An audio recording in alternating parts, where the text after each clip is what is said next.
El Señor ha jurado y no cambiará. Eres sacerdote para siempre, por lo cual puedes salvar eternamente, viviendo siempre para interceder por nosotros, por nosotros. Cántalo, el Señor ha jurado. El Señor ha jurado y no cambiará. Eres sacerdote para siempre, por lo cual puedes salvar eternamente, viviendo siempre para interceder por nosotros, por nosotros. Ese es el Señor Jesús, por nosotros.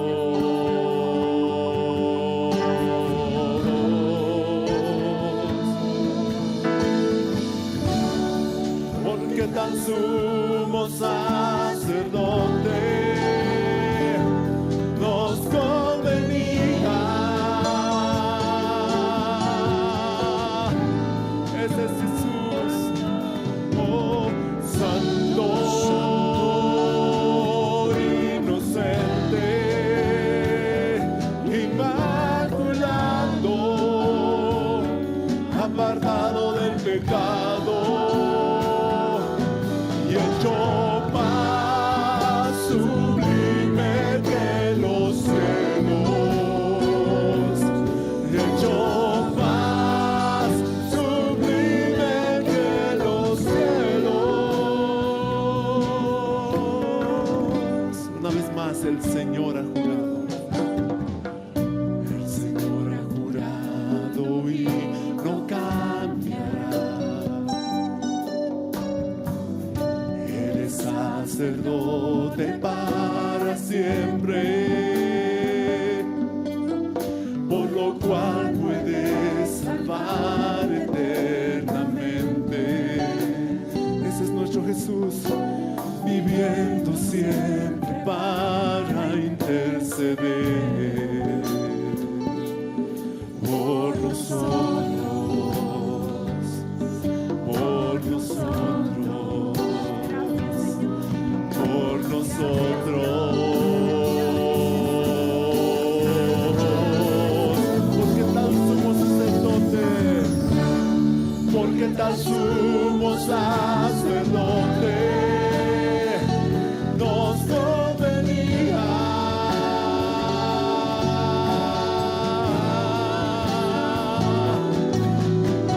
Santo, inocente, inmaculado,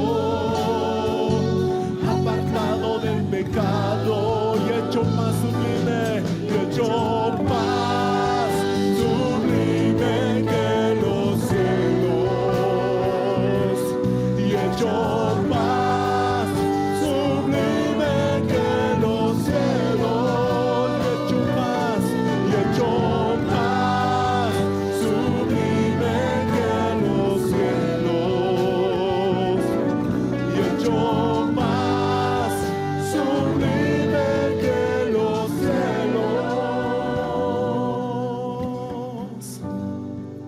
Quien habiendo ofrecido una ofrenda por los pecados, una sola vez y para siempre, perfeccionó a los santificados. Ese eres tú, hermano, limpiando limpiando sus conciencias de obras muertas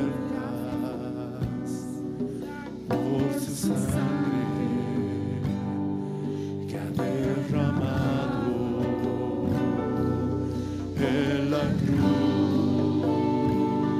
Una vez más, quien habiendo ofrecido una ofrenda, quien habiendo ofrecido una ofrenda por los pecados una sola vez y para siempre, perfeccionó a los santificados. Ese eres tú, limpiando sus conciencias de obras muertas. Oh, gracias, Señor, por tu sangre que ha derramado en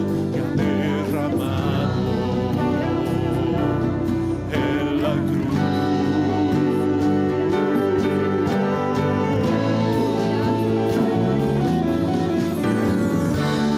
Porque tal sumo sacerdote nos convenía.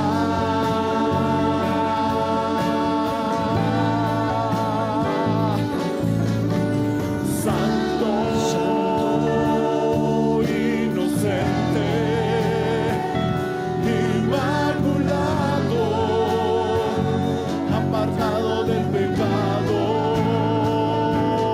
y hecho más sublime que los cielos, y hecho más sublime que los cielos, y hecho más sublime que los cielos, y hecho más sublime que los cielos. Santo, santo, santo,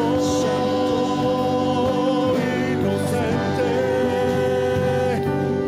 inmaculado, apartado del pecado y hecho más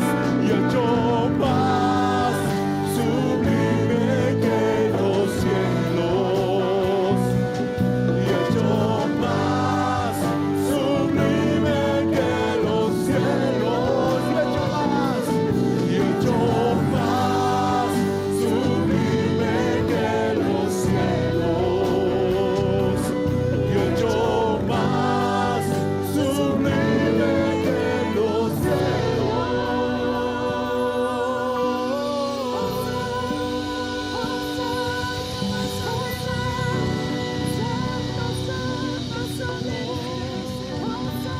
más sublime que los Muy buen día, hermanos. El frío ha aumentado en estos días, ¿no? Sí. Esta semana han descendido las temperaturas en todo el país. Y no era extraño ver a conductores de televisión de Santa Cruz abrigados. Eso ocurre muy pocas veces. Solo les faltaba tener un gorrito y una chalina y se igualaban a los del occidente del país. Aunque no crean, este frío con el cual estamos puede ser motivo de que alguien proteste. ¿Han escuchado alguna protesta con respecto al frío? ¿Por qué este frío? Y a veces esas protestas pueden ser acompañadas todavía de un exabrupto, un pip, digamos. Nuestra ciudad, con todo y lo bella que es, tiene también una habilidad de hacernos salir preparando todas las cosas para el día. Es decir, bien abrigados en la mañana, con chalina inclusive, y para el mediodía algo fresco, porque es muy probable que el sol sea fuerte y la temperatura suba, para que en la noche nuevamente el frío nos azote. En el mediodía a veces un calor casi tropical. Y este es un tema de conversación de pronto, ¿no? Cuando estamos entre amigos, cómo el clima cambia en La Paz. Tenemos todas las estaciones del año en un solo día, se suele escuchar. Alguna vez estuvimos hablando de eso en un grupo de amigos. Y comentábamos esto, y alguno que otro tal vez se quejaba de lo que pasaba, y un norteamericano en medio de nosotros dijo: todo tranquilo, estamos en La Paz, Bolivia, decía. Y es cierto, estamos en La Paz, Bolivia, y eso terminó la conversación de este tema al menos, porque estamos en La Paz, Bolivia, y deberíamos estar también preparados para que esto acontezca. Un frío casi congelante en la mañana, a mediodía una temperatura más bien elevada, y hacia la noche otra vez el frío. Y entrando al invierno como estamos ahora, en pleno junio, disfrutar del clima que estamos disfrutando, aunque no del todo agrado, pero esa es la temperatura que tenemos. A muchos nos gustaría tal vez una temperatura tropical, pero lo que Dios tiene para nosotros y para todos los que viven cerca de una cadena montañosa superior a los 3.500 metros de altura sobre el nivel del mar es precisamente esto en lo cual vivimos.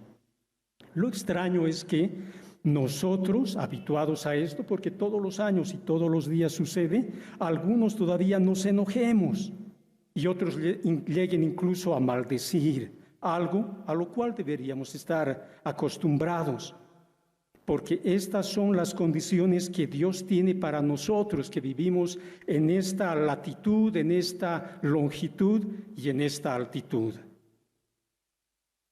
El frío y el cambio de clima no son tanto de gravedad.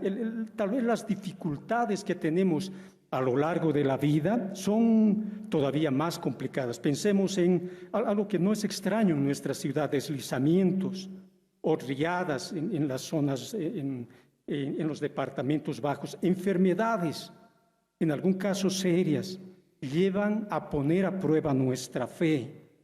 Muchos, incluso producto de ellas, pueden verse motivados a cuestionar su fe y tal vez pensar algo como: ¿quién es el causante de todo esto? ¿Quién es el causante de este mal que estoy sufriendo? En Deuteronomio 32:39 nos da la respuesta. Deuteronomio 32, verso 39 dice: ved ahora que yo soy, y no hay dioses conmigo. Yo hago morir y yo hago vivir. Yo hiero y yo sano, y no hay quien pueda librar de mi mano. Hermanos, hermanas, ese es el Dios que tenemos. Y por eso es que es digno de recibir toda adoración. Porque toda adversidad y toda cosa buena que llega a nuestras vidas, la recibimos precisamente provistas por este Dios en el cual creemos. Incluido el frío del invierno, también nuestros días cambiantes y toda adversidad que es todavía mayor, desde las más leves dificultades hasta las más profundas. Aunque muchas de ellas nos lleven a la molestia. Por eso, el título de la prédica de hoy es: ¿has odiado a Dios alguna vez? ¿Has odiado a Dios alguna vez? Una pregunta, un título para una prédica cuando lo ponía realmente complicado. Porque lo que acontece en nuestra vida también es complicado. Y en el transcurso de nuestra vida, recibiendo lo bueno y lo malo, debemos admitir que estas adversidades son parte de lo que Dios tiene preparado para nosotros, aunque a veces motive resentimiento y agresión. Y este tipo de dificultades, adversidades, lo he separado en dos grupos. Las primeras, las sociedades en el ambiente, en la creación y en la sociedad. Y para ello vamos a ver algunos hechos que sucedieron en el Antiguo Testamento. Por ejemplo, por el año 860 a.C., 860 a.C., aproximadamente sucedió una de las catástrofes más, conocidas del Antiguo Testamento. Me refiero a los 3 años y medio de sequía que sufrió Israel y todas las tierras de alrededor de ella. Todas estas del tiempo de Elías, ¿se recuerdan, no es cierto? Fue una de las catástrofes más graves. Imagínense, no hubo lluvia durante ese tiempo, 3 años y medio. Y dice la palabra, ni siquiera rocío, ni lluvia ni rocío, no cayó nada de agua, ni una gota de agua en ese tiempo. Como consecuencia, los ríos y los arroyos se secaron y no había espacio para la labor agrícola. Nadie sembró ni nadie cosechó nada porque la tierra no podía producir por la falta de agua. Hasta que Dios mismo pone fin a esta sequía por medio del profeta Elías. Si vamos en nuestras Biblias al primer libro de Reyes, capítulo 18, primero de Reyes 18, versos 1 y 2. La palabra del Señor dice, pasados muchos días, vino palabra de Jehová a Elías en el 3er año, diciendo, ve, muéstrate a Acab, y yo haré llover sobre la faz de la tierra. Y fue pues Elías a mostrarse a Acab, y el hambre era grave en Samaria. ¿Quién trajo este tiempo de sequía y hambruna sobre Israel y sobre las tierras cercanas? No fue el profeta Elías, sino Dios mismo. El mismo Dios es quien pone fin a tan tremenda sequía. Sin duda, en ese tiempo había un desconocimiento grande de Dios. Muchos eran los dioses de Israel en ese tiempo y tal vez el más conocido, el que viene a nuestra memoria, es Baal, pero junto a él habían otros. Los israelitas, siguiendo a esos dioses, habían olvidado al Dios verdadero. La nación se había apartado de él al extremo de olvidar quién es el Dios verdadero y no podían discernir quién era el verdadero en medio de todos los dioses. Dios quitó esa confusión a través de enviar fuego para consumir el sacrificio que había preparado Elías y delante de todo el pueblo que estaba congregado en el monte Carmelo. En Primero de Reyes 18:39 leemos, Primero de Reyes 18:39, viéndolo todo el pueblo, se postraron y dijeron, Jehová es Dios, Jehová es Dios. Eso muestra la confusión que tenían. A veces Dios irrumpe en el mundo de los mortales para mostrarnos quién es Él, y sea para quitar nuestra confusión o para mostrarnos que Él es el Dios verdadero o por cualquier otra razón. Y claro, producto de eso y de la confusión del pueblo, podemos considerar que esta catástrofe era necesaria y en cierta manera podemos pensar que hasta positiva. Pero si nos ponemos a pensar en esos casi 4 años, 3 años y medio, vamos a encontrar que eran tiempos realmente difíciles, un tiempo muy duro, hambre, sufrimiento y muerte, terrible. 15 años después de esto, unos 15 años, acontece otra tragedia, no tan grande, no tan extendida, más bien reducida a una ciudad. Sucede que en ese tiempo las guerras incluía a veces que un ejército invadía a otro estado y cercaba una de la ciudad para tomarla. Ese era el objetivo. Y resulta que entre las guerras entre israelitas y sirios, estos últimos hicieron eso, invadieron al reino del norte, al reino de Israel, y tomaron a Israel y cercaron su capital, Samaria.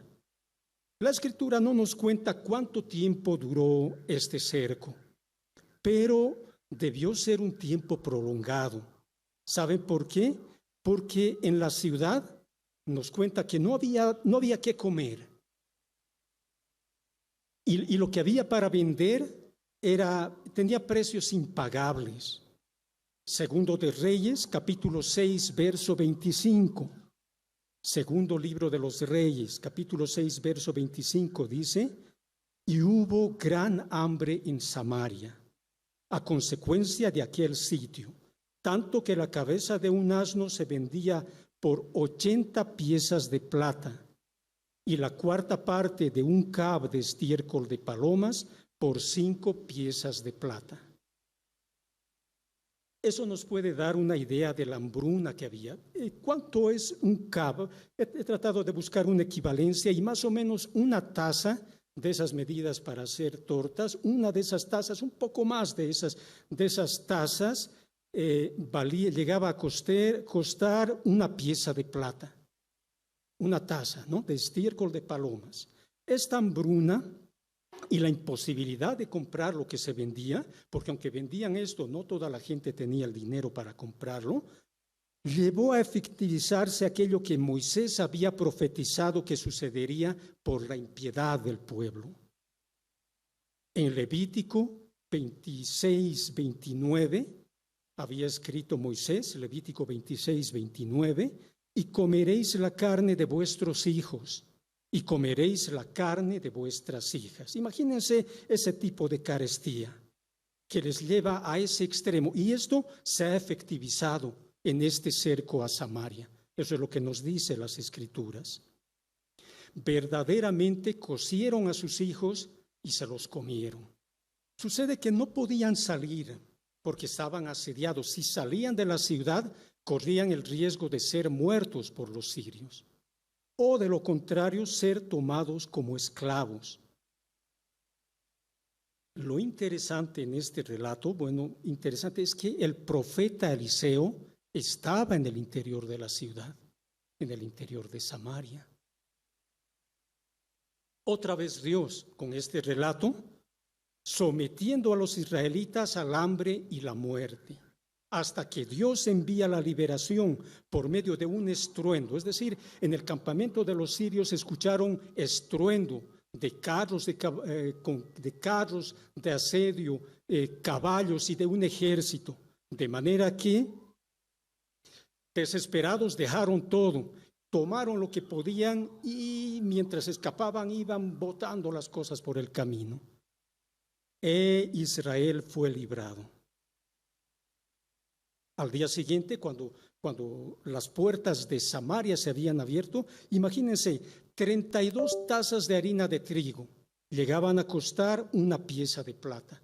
Lo mismo que días antes había sido una taza de estiércol de palomas. 32 tazas, algo así como 9 libras de harina llegaban a costar a ese precio, a los precios normales, digamos.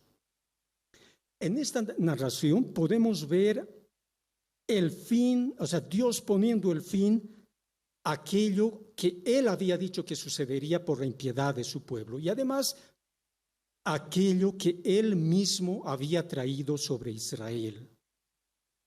¿Por qué? Porque persistían en estar en oposición a Dios y sirviendo a Baal y sirviendo también a los becerros de oro que Jeroboam había hecho.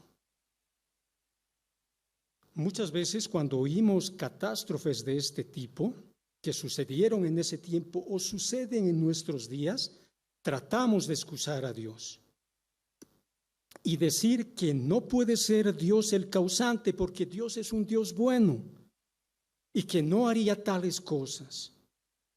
Pero la pregunta queda, ¿no es cierto? ¿No ha sido Dios? ¿Quién es el causante de estos cataclismos que ocurren? Y se oyen en algunas iglesias, Satanás. Satanás es el causante de estos males, porque él es malo. Y esta conclusión errada puede llevarnos a imaginar que Satanás tuviera tanto poder como tiene Dios, o casi igual. Y estaríamos equivocados. Nos imaginaríamos que estamos viviendo en un mundo dividido entre el bien y el mal, y nosotros estamos al medio. Dos poderes del mismo tamaño, pero contrarios. Pero esta conclusión es alejada del mensaje bíblico. Porque en la Biblia Dios mismo es quien se atribuye ser el causante directo de estos y de otros cataclismos. El profeta Amós, en el capítulo 3, versículo 6 de su profecía, en la segunda parte de Amós 3:6, dice: ¿habrá algún mal en la ciudad el cual Jehová no haya hecho? Una pregunta retórica, ¿no? Aquellas dos catástrofes de las que les he hablado ya nos han entrado como tristeza sobre la región de Israel, fueron hechos por Dios, por el Dios soberano, que nunca ha perdido el dominio de su creación. Nunca ha perdido el dominio de su creación. Muchas veces a nosotros nos parece osado atribuir a Dios aquellas y otras calamidades, pero Dios mismo es el que reclama ser el autor. Lo siguiente que viene a nuestra mente es pensar que aquello, claro, eso es producto de que su pueblo estaba impío y era para corregirlo y traerlo a la fe verdadera. Y es cierto, Dios utiliza las dificultades, a veces las calamidades también, para atraer a sus hijos que están en rebeldía contra Él. Pero si lo tomamos como regla, esto pasa siempre por esto, para que este pueblo vuelva a Dios, nos llevaría a concluir de que todo mal que alguien puede sufrir es solamente por pecado. Es decir, está pecando y producto de eso ha venido ese mal. Y diríamos, solo vienen adversidades, catástrofes, sufrimientos, dolores, en fin, porque estamos pecando. Pero no siempre es así. En algunas ocasiones es así, pero en otras no. Un ejemplo de que no es así, ¿se acuerdan de Job? Job es un ejemplo, que no necesariamente por disciplina vienen dificultades. Job recibió 4 calamidades en un mismo día. Terminó de ser uno de los hombres más ricos a uno de los más pobres en un solo día. 4 noticias que vinieron una detrás de otra. Con una nosotros tendríamos más que suficiente. Job recibió 4 de ellas. Y la última, la cuarta, era que todos sus hijos habían muerto. Tiempo después de estas noticias, el mismo Job vería toda su piel, toda la piel de su cuerpo cubierta con una sarna maligna. A una lectura rápida del libro de Job, podemos concluir que Satanás es el causante de estos males.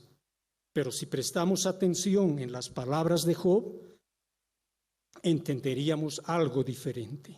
Entenderíamos aquello que el mismo libro de Job nos dice, pero en el último capítulo, en el capítulo 42, verso 11. Job 42, verso 11 dice: Y vinieron a él todos sus hermanos y todas sus hermanas, y todos los que antes lo habían conocido, y comieron con él pan en su casa, y se condolieron de él. Escuchen esto. Y le consolaron de todo aquel mal que Jehová había traído sobre él. Y cada uno de ellos le dio una pieza de dinero y un anillo de oro. Todo aquel mal que Jehová había traído sobre él. Dios mismo es el que había traído aquel mal sobre este varón perfecto, recto y temeroso de Dios. Entonces, si vemos a alguien en sufrimiento o cuando veamos que alguien está sufriendo, no le miremos con cara de que, por tu pecado estás sufriendo. Sino, más bien, seamos guiados por Dios para considerar como si ese sufrimiento fuera nuestro. Porque si no estaríamos en esa condición, si no estamos en esa condición, es solo por la misericordia de Dios. Entonces las Escrituras nos muestran a Dios participando activamente y trayendo las calamidades medioambientales y sociales sobre las personas. Todo cuanto sucede en el universo entero, lo bueno y lo malo, es obra de Dios. De eso tenemos que estar seguros. Si todavía nos queda un poco de dudas, vayamos a Isaías. Isaías capítulo 45. Isaías 45, versos 5 al 7.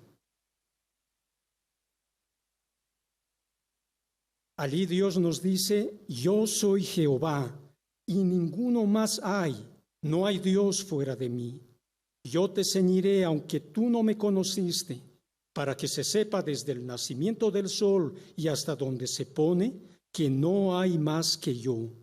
Yo Jehová y ninguno más que yo, que formo la luz y creo las tinieblas, que hago la paz y creo la adversidad.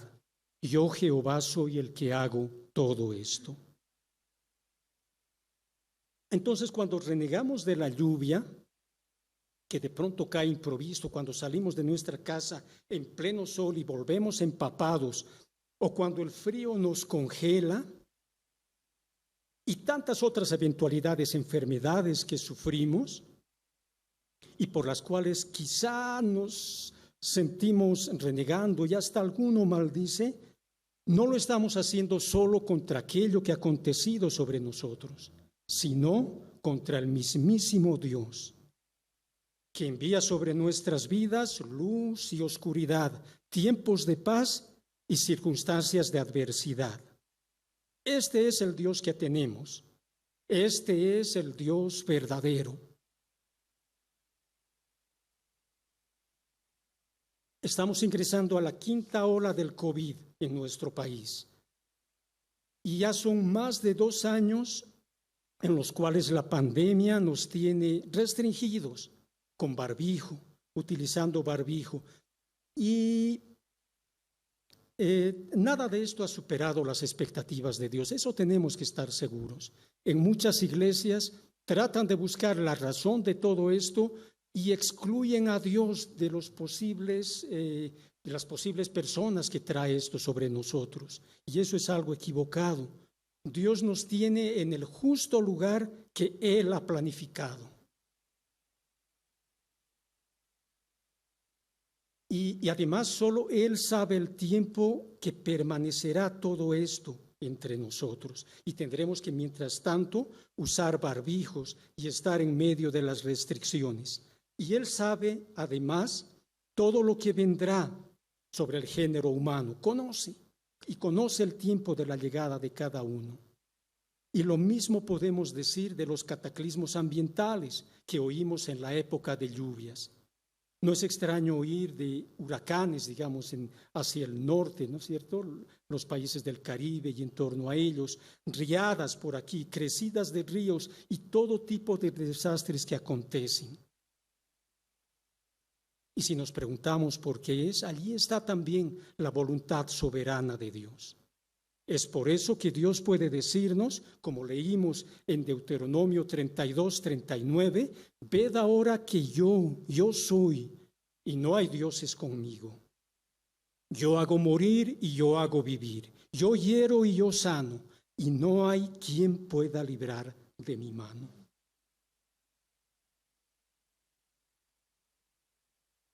Hermanos, hermanas, este es el Dios a quien servimos y en el que creemos. El resto, cuando escuchamos a alguien decir, no, Dios es un Dios buenito, no puede hacer estas cosas, es una caricatura. Es extraño, ¿no? Estaríamos escuchando una caricatura, porque Dios no es así. Nada ganamos con cerrar los ojos a la verdad de que Dios es el único soberano, que todo cuanto acontece es producto de su designio soberano. Job, desde el primer momento que llegaron estas calamidades, comprendió que Dios era quien las enviaba, incluyendo que perdió todos sus bienes, incluyendo que sus hijos habían muerto, y lo sabía. ¿Saben por qué? Porque Job conocía a Dios. más de lo que nosotros le conocemos en este pleno siglo XXI.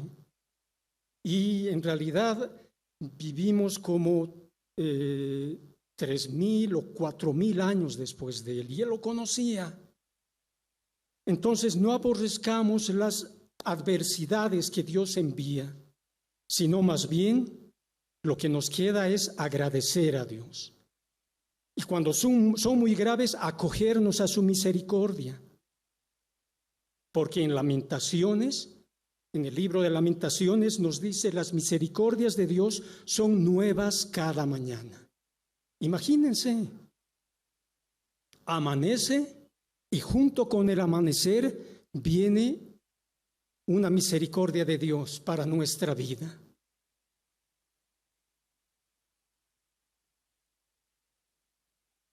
Dijimos que toda bendición y toda adversidad son provistas por el Dios de amor, porque de Dios deviene todo lo que acontece.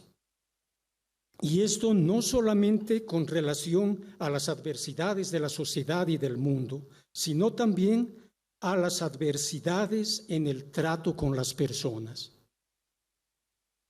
No solo los acontecimientos ambientales o sucesos históricos son los que utiliza Dios en el trato con las personas, en el trato con nuestras vidas, sino también el tipo de trato que recibimos de otras personas. A veces esos tratos son amables y muy agradables, pero a veces son agrios y difíciles de aceptar.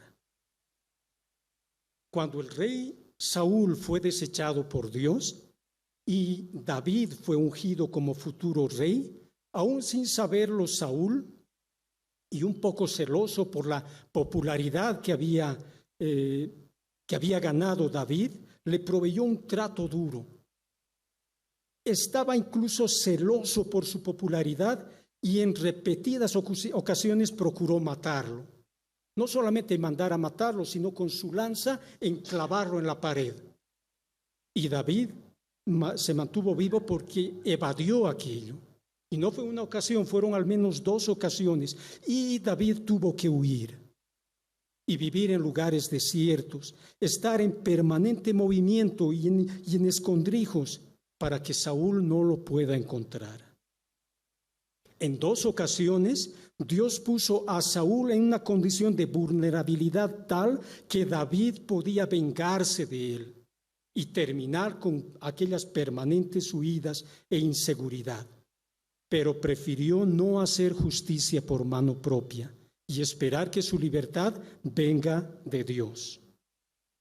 En 1 de Samuel, capítulo 26, versos 10 y 11, el primer libro de Samuel, capítulo 26, versos 10 y 11, le habían propuesto a David: ahí está tu enemigo, está en tus manos, puedes matarlo. Y él dijo además David: vive Jehová, que si Jehová no lo hiere, o su día llegue para que muera, o descendiendo en batalla perezca, guárdeme Jehová de extender mi mano contra el ungido de Jehová. No era tanto el respeto por Saúl el que motivaba esto, que sí lo respetaba, pero no era tanto eso, sino era porque aún con sus malas decisiones, aún sufriendo las persecuciones injustas, el rey Saúl era el representante de Dios en el gobierno del pueblo. David entendía que Dios mismo le había puesto en esas circunstancias y sería el mismo Dios quien pondría fin. David era activo en la defensa de su vida, aceptaba la voluntad de Dios, pero no tomaba el camino sencillo, el camino fácil de la venganza. Tampoco se frotaba las manos diciendo: la venganza es chamuña o algo así.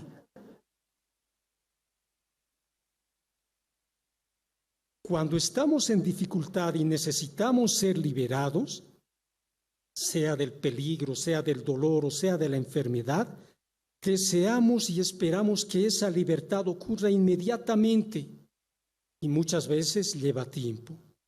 Y estando en esas circunstancias que se aumenten todavía discusiones o mayores circunstancias adversas, incluso lleva a cambiar nuestro humor.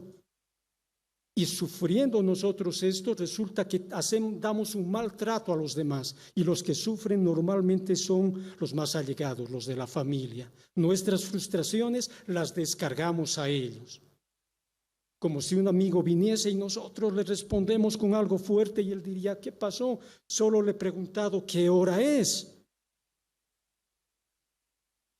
Uno de los hechos de David que más ha motivado grandemente mi admiración fue cuando, después de reinar varios años sobre Israel, uno de sus hijos, Absalón, se levanta contra él y se aproxima hacia Jerusalén con toda popularidad, con buenos asesores y un ejército numeroso, todos dispuestos a hacer todo lo necesario para hacerlo rey. Y David no se queda en la ciudad amurallada, sino huye, sin un lugar definido. Y pensándolo bien, tal vez era un viaje de ida sin retorno. E incluso quienes iban con él, sus hijos y todos los que le acompañaban, podían no volver de ello. Lo deja todo y va rumbo al desierto. Lo había perdido todo, de forma diferente a la de Job, pero lo perdió todo. Y en esas circunstancias, por si fuera poco, en su ida aparece un adversario que lo insultaba y lo maldecía. Y oigamos las Escrituras, lo que nos dice. Segundo de Samuel, capítulo 16, versos 5 al 13. Segundo de Samuel, capítulo 16, versos 5 en adelante.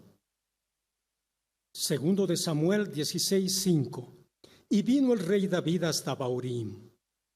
Y he aquí, salía uno de la familia de la casa de Saúl, el cual se llamaba Simei, hijo de Gera. Y salía maldiciendo y arrojando piedras contra David y contra los siervos del rey David. Y todo el pueblo y todos los hombres valientes estaban a su derecha y a su izquierda. Y decía Simei, maldiciéndole: fuera, fuera, hombre sanguinario y perverso. Jehová te ha dado el pago por toda la sangre de la casa de Saúl, en lugar de la cual tú has reinado. Y Jehová ha entregado el reino en mano de tu hijo Absalón. Y hete aquí, sorprendido en tu maldad, porque eres un hombre sanguinario. Entonces Abisai, hijo de Sarbia, uno de sus hombres valientes, dijo al rey: ¿por qué maldice este perro muerto a mi señor el rey?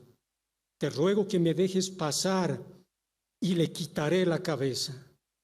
Y el rey respondió: ¿qué tengo yo con vosotros, hijos de Sarbia? Escuchen esta parte.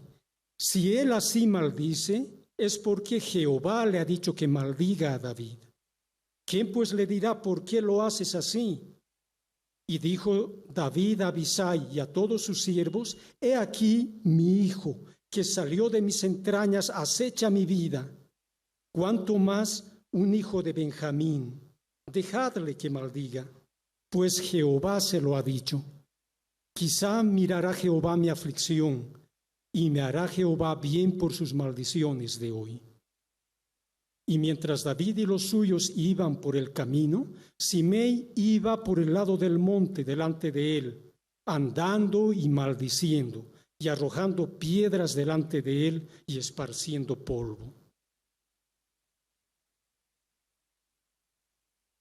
Creo que no podemos concluir que Simei haya escuchado literalmente la voz que le decía día anterior, digamos: David va a venir por aquí y quiero que arrojes piedras y polvo y lo maldigas. Sin duda no ha sido literal, pero David entendía que todo lo que ocurre en la naturaleza, en las palabras, en los tratos, en las intrigas, no son producto de que Dios fuera sorprendido por ellos.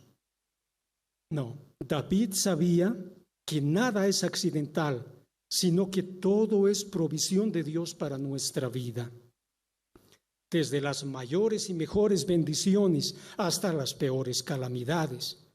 Todo es enviado a nuestras vidas por nuestro Dios. Y en este trato con nuestras vidas, Dios utiliza a los más cercanos a nosotros también.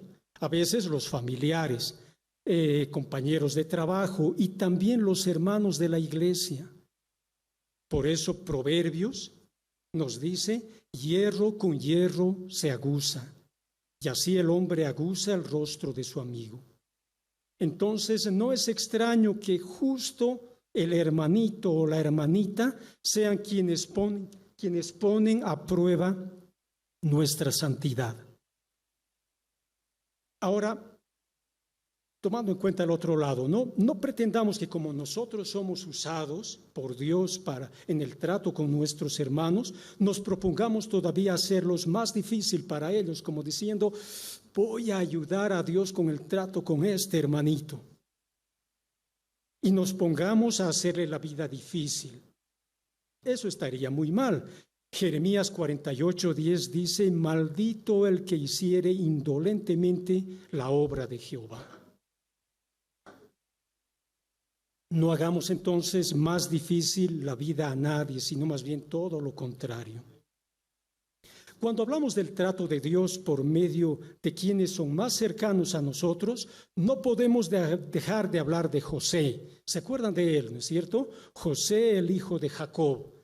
Este José era tan querido por su papá como odiado por sus hermanos.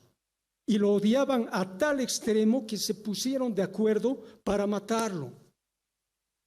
Y por decirlo así, una caravana de ismaelitas lo libró de la muerte. ¿Por qué? Porque era mejor venderlo y ganar algunas monedas que matándolo y derramar sangre además. Ustedes conocen la historia. Vendido a los ismaelitas, ellos lo llevan a Egipto y estos a su vez venden a José al oficial de la guardia de Faraón, a Potifar, acusado falsamente por la esposa de él, termina en la cárcel, termina en prisión. De la cárcel sale, ¿por qué? Por una razón, porque Dios estaba con él. Y Dios le pone desde lo más bajo hasta lo más alto del mayor imperio de su tiempo. ¿Para qué? Para que salve a los egipcios de la hambruna que Dios enviaba hacia ellos. Y salve también a la familia de su padre, a sus hermanos. ¿Se acuerdan de sus hermanos? ¿No ve? Aquellos buenos chicos que lo vendieron para Egipto.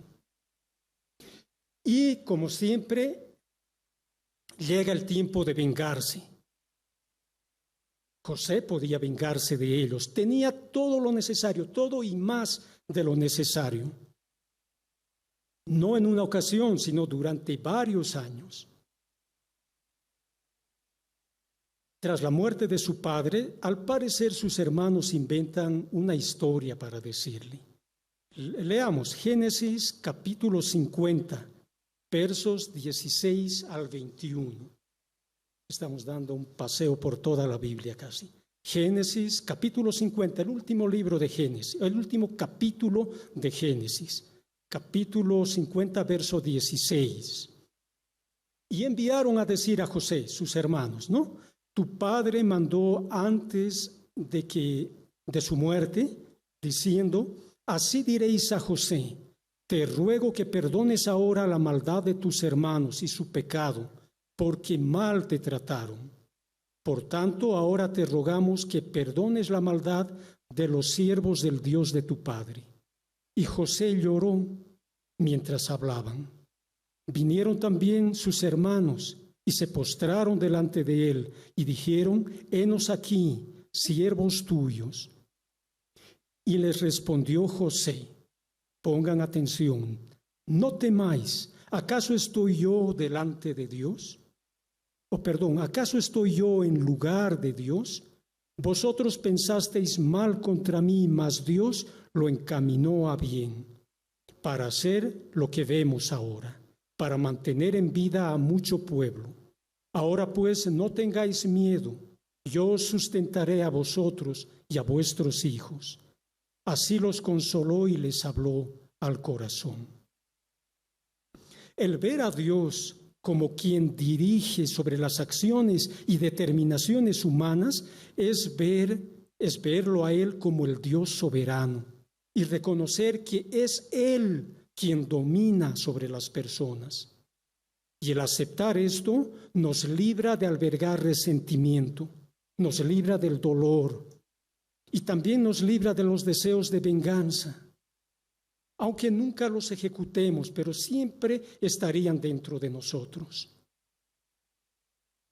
El Señor Jesús en Mateo 5, 23 y 24 dice, Mateo 5, 23 y 24, si traes tu ofrenda al altar y allí te acuerdas que tu hermano tiene algo contra ti, deja allí tu ofrenda delante del altar y anda, reconcíliate primero con tu hermano.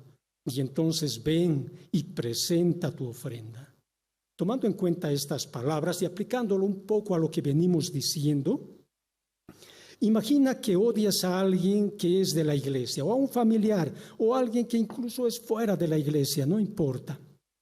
Este alguien puede agredirte cada vez que puede, y estás molesto por ello, y estás resentido, pero aplicas las palabras de David a tu caso y resulta que Dios le dice que te trate mal.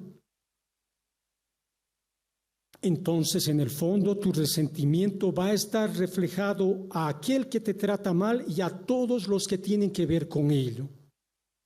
Entonces, tu odio puede estar dirigido hacia Dios. Está dirigido hacia Dios. ¿Delante de quién vienes a adorar? Ahora la pregunta es, ¿puedes adorar y odiar al mismo tiempo y a la misma persona? Alabar a Dios y odiarle por los malos tratos que recibes? Parece que no. Y cada vez que odias a alguien o guardas resentimiento, este está dirigido hacia Dios.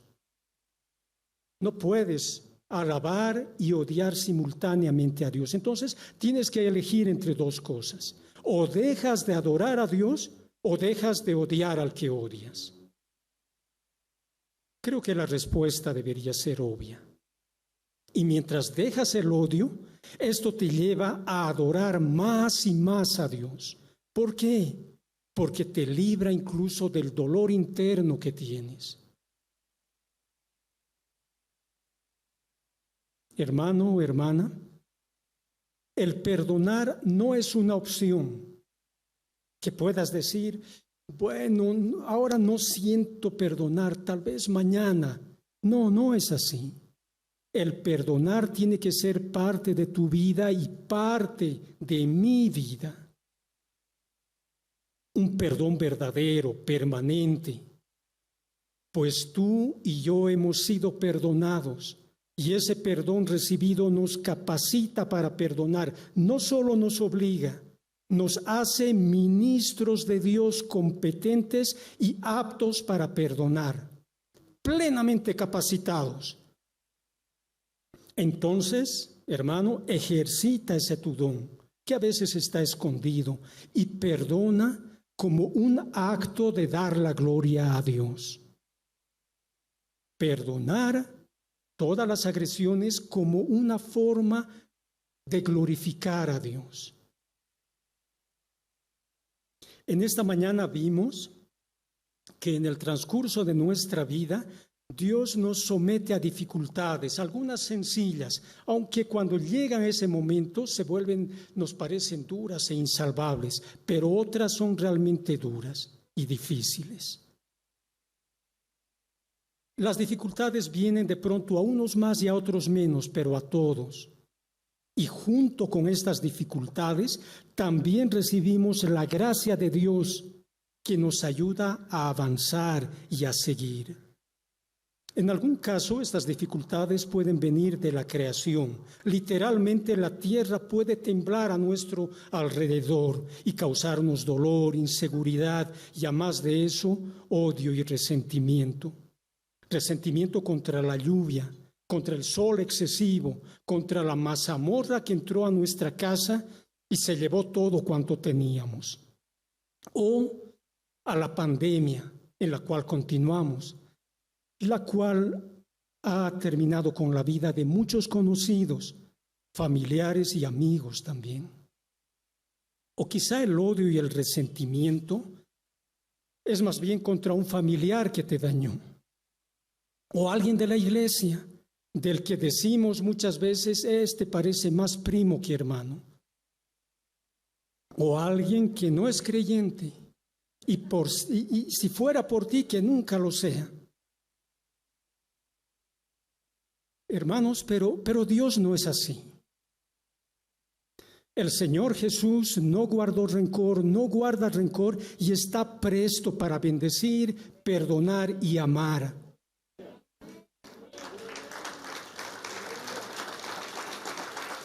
Amén. Él además te dio su espíritu para capacitarte a ser como Él es, para que perdones y seas libre. Pero si aún no puedes a pesar de ello, Él está presto para oír tus deseos de perdonar y guiarte en ello. Entonces ven al Señor Jesús, ven con Él. Él te va a ayudar a terminar con todo residuo de dolor, resentimiento, odio que todavía permanece en ti y no te deja ser feliz. Tampoco te permite ser como tu Señor. El hombre que sufrió más a lo largo de la vida, el varón de dolores experimentado en quebranto, puede guiarte, capacitarte y hacer de ti una persona perdonadora. El Señor Jesús, con su muerte en el Gólgota, pagó también por ese pecado que no te permite perdonar. El Señor Jesús tenía en sus filas a quien le iba a traicionar, también al que lo iba a negar, y en su corazón no había odio, ni el menor deseo de mal por él. Y esa es la misma calidad de perdonador que puede hacer de ti. Y puede hacerlo porque Él es el vencedor. De Él es la victoria. Y Él te puede dar la victoria a ti y hacer de ti a alguien que perdone. Porque Él ha pagado por eso. Él ha muerto por eso. Una misionera en África había sufrido mucho un tiempo de muchas agresiones mientras permanecía allí. Permaneció por mucho tiempo como una prisionera en el lugar que había ido más bien ella como misionera. Después de ser rescatada por mucho tiempo, estaba resentida, pues había ido a ese lugar no por placer, no había ido de paseo, no había ido de aventura, sino por su amor a Dios y al Evangelio. Entonces, ¿por qué Dios había permitido todo aquello? ¿Por qué Dios había permitido? Luego de varios meses, se oyó la conclusión suya. Después de algunos meses de estar dolida, no muy pocos meses, sino más bien varios, se oyó la conclusión a la que había llegado. Y ella dijo: Dios está realizando un precioso tejido con cada vida de sus hijos, con cada uno, un tejido precioso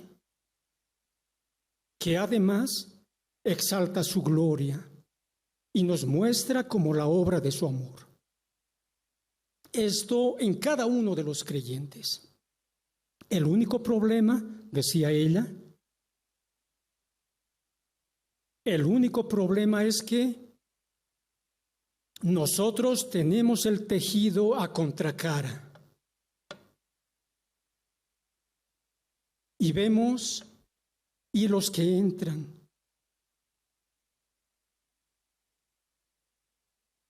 y los que salen.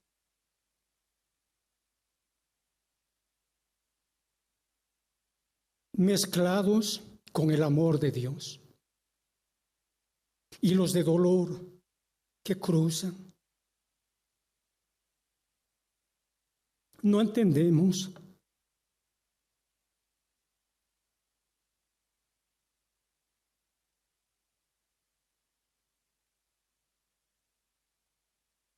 No entendemos por qué suceden las cosas.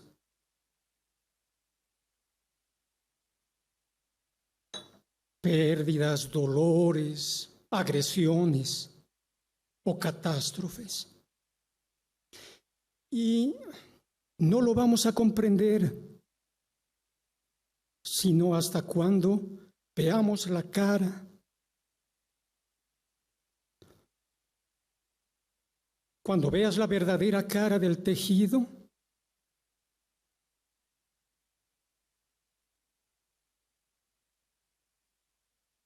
ahí vas a comprender.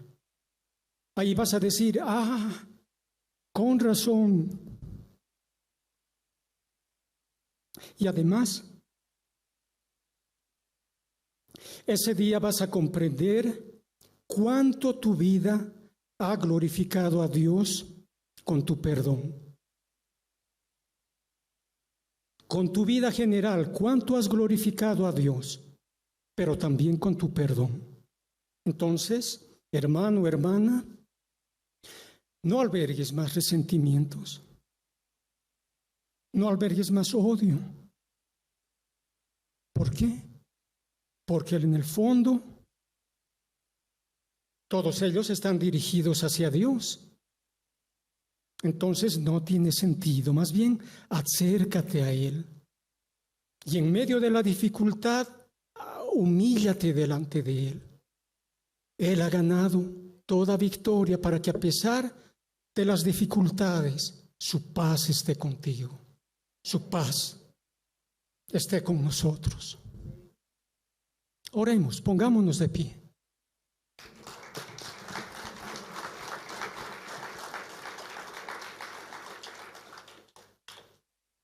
Inclinemos los rostros.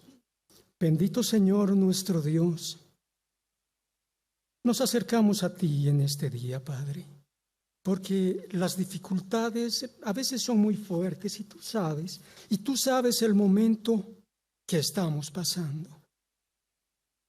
Las dificultades son fuertes e inaguantables. Señor, te pedimos de tu gracia. Ayúdanos a salir de los resentimientos que albergamos en nuestro corazón. Señor, líbranos de odiarte, de guardar resentimiento contra ti o de guardar resentimiento contra alguno de nuestros hermanos, familiares, amigos o personas de la calle. Guíanos hacia ti, Señor. Ayúdanos a perdonar, a limpiar nuestro corazón y ser aquel instrumento tuyo, bendecido por ti y amplio para darte a ti la gloria que solo tú mereces. Oramos a ti en el nombre del Señor Jesús. Amén. El Señor ha jurado y no cambiará. Eres sacerdote para siempre, por lo cual puedes salvar eternamente, viviendo siempre para interceder por nosotros, por nosotros. Cántalo, el Señor ha jurado. El Señor ha jurado y no cambiará. Eres sacerdote para siempre, por lo cual puedes salvar eternamente, viviendo siempre para interceder por nosotros, por nosotros.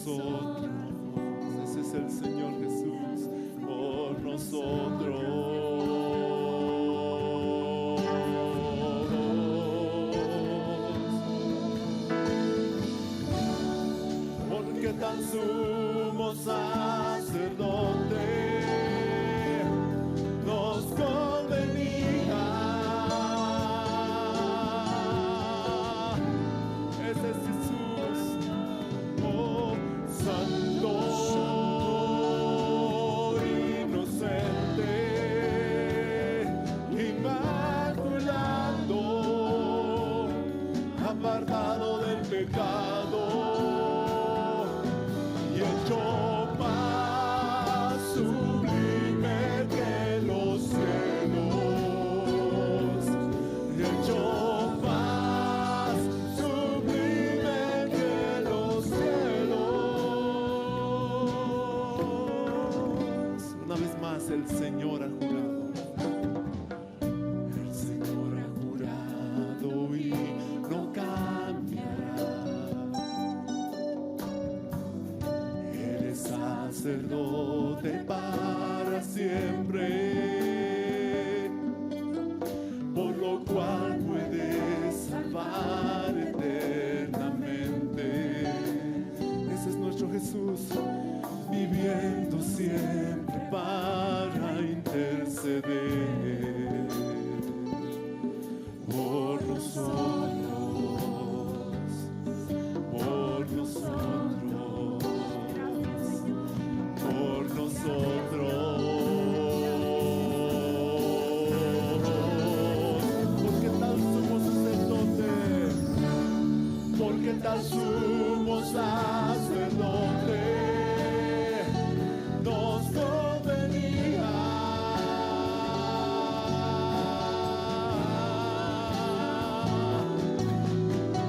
Santo, inocente, inmaculado, apartado del pecado y hecho más sublime, y hecho más sublime que los cielos, y hecho más sublime que los cielos, y hecho más, y hecho más sublime que los cielos, y hecho más sublime que los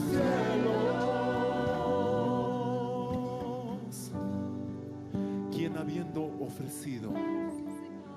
Quien habiendo ofrecido una ofrenda por los pecados, una sola vez y para siempre,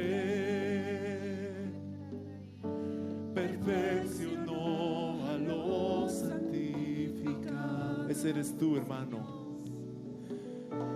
limpiando sus conciencias de obras muertas por su sangre que ha derramado en la cruz.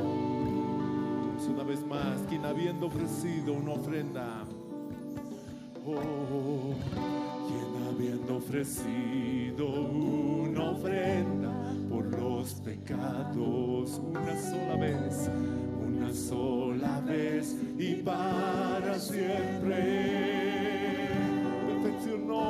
perfeccionó a los santificados. Ese eres tú, limpiando sus conciencias de obras muertas. Oh, gracias, Señor, por tu sangre que ha derramado en la cruz.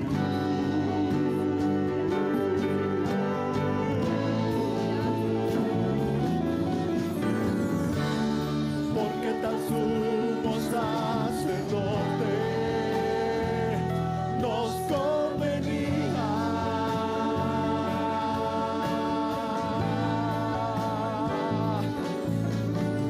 Santo,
Esperamos que el mensaje de hoy haya sido de bendición para tu vida.